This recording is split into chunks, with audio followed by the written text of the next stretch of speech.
Баршаңызға сәлем достар, сіздермен бірге Әсемгүл. Бүгін сіздерге ең дәмді, өте керемет болып шығатын 7 деген санмен цифрлы торт дайындаймыз. Менімен бірге болыңыздар. Бізге қажет заттар сары май, жұмыртқа, мед, қант, сода, ұн қажет болады. Ең алдымен ыдысымызға 2 жұмыртқамызды салып аламыз. Оның үстіне тұзымызды қосамыз.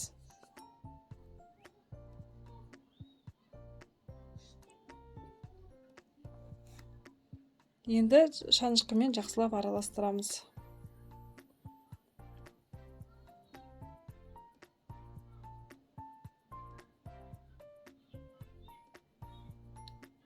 Енді үстіне 180 грамм қант қосамыз. Енді ары қарай жақсылап араластырамыз.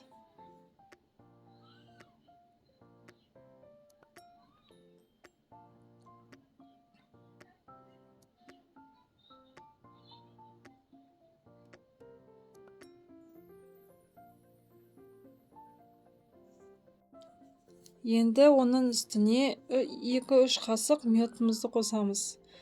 Мед әрине натуральный болу керек.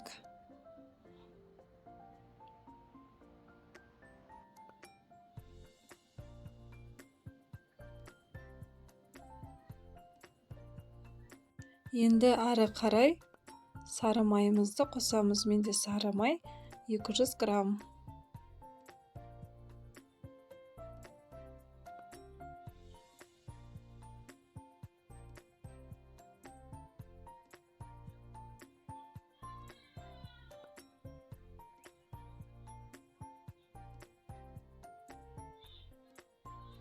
Енді ары қарай водяной баняға осы сары майымыз ерігенше, ішіндегі қанты, мед бәрі ерігенше жақсылап ерітетін боламыз. Осылай жақсылап ерітіп аламыз.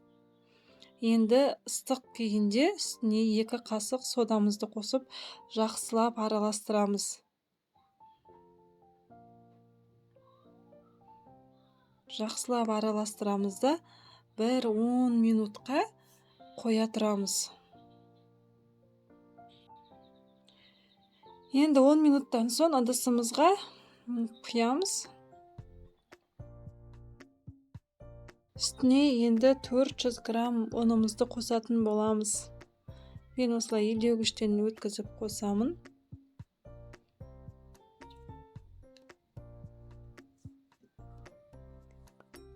Бөліп қоссаңыздар да болады. Сосын шанышқының көмегімен осылай араластырамыз.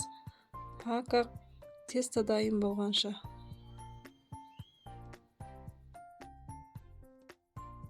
Осылай жақсылап араластырамыз да 20 минутқа холодильникқа қойып қоямыз.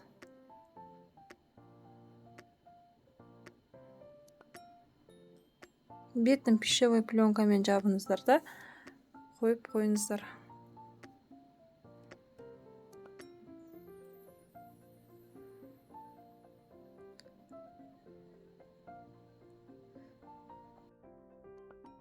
Енді холодильниктен тестамызды алып, ары қарай жаятын боламыз. Менде осындай әдемі тесто шықты. Ары қарай қалауларыңызша бірнеше бөлікке бөліп алыңыздар. Менде осындай 7 деген сан. Мен сразу пергамент бумагасына жаятын боламын.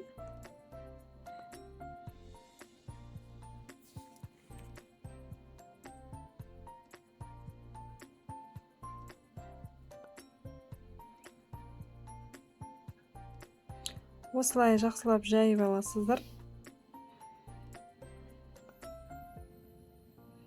Енді 7 деген санды қойып, үстінен кесіп алатын боламыз.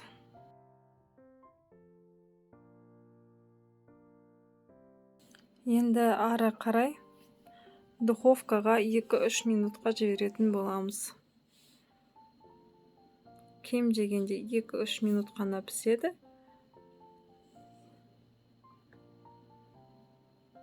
Осылай шанышқының көмегімен үстінен тесіп қоямыз. келесісінде дәл солай видеодағындай қайталаймыз. Пергамент бумагасына жайып аласыздар да үстінен цифрды қойып кесіп аламыз. Дәл солай барлық корждарды қайталайсыздар. Үстіне 7 санын қойып өлшеп кесіп аламыз.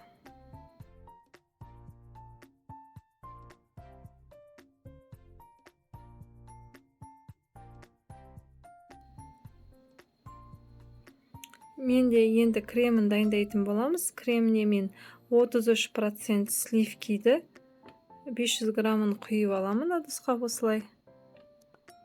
Сосын салқын сливкиді осылай миксермен жақсылап миксерлейтін боламыз.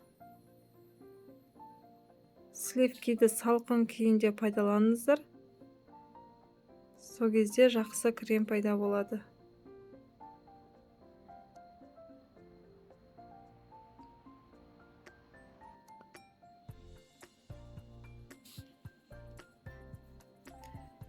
Енді осылай кішкене қоюлана бастағанда үстіне сахарная пудра қосып тағы да миксерлейміз.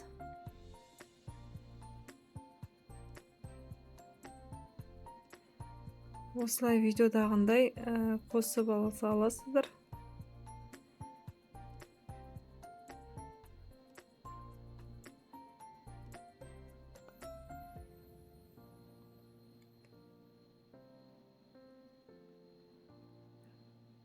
Енді менде осындай творожный сыр. Мен 2 қасық қосатын боламын.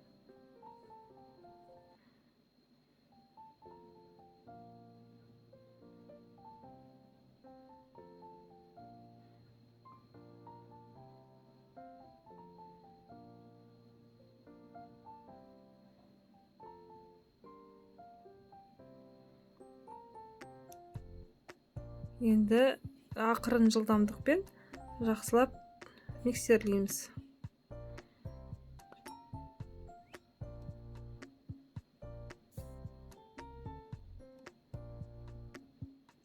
Міне осындай қою крем пайда болады.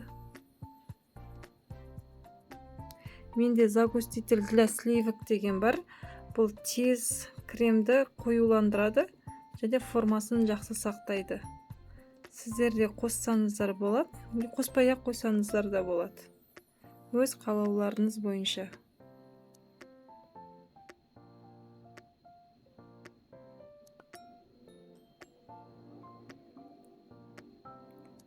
Тағы да 1-2 рет жақсылап миксерлеп жібереміз.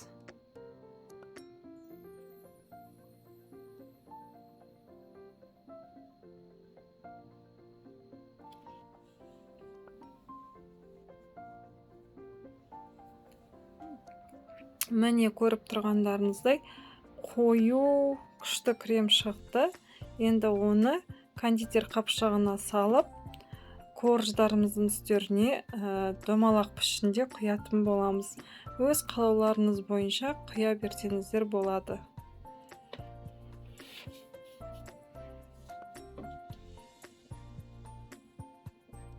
Міне мен осындай домалақ пішінде барлығын құйып қойдым.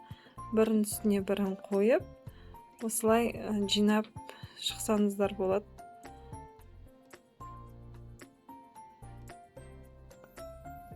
Мен барлығын осылай жинап шықтым. Енді әсемдейсіздер. Міне достар, мен осылай клубникамен, маршмеллоумен, виноградпен әсемдеп қойдым. Өз қалауларыңыз бойынша әсемдей беруге болады.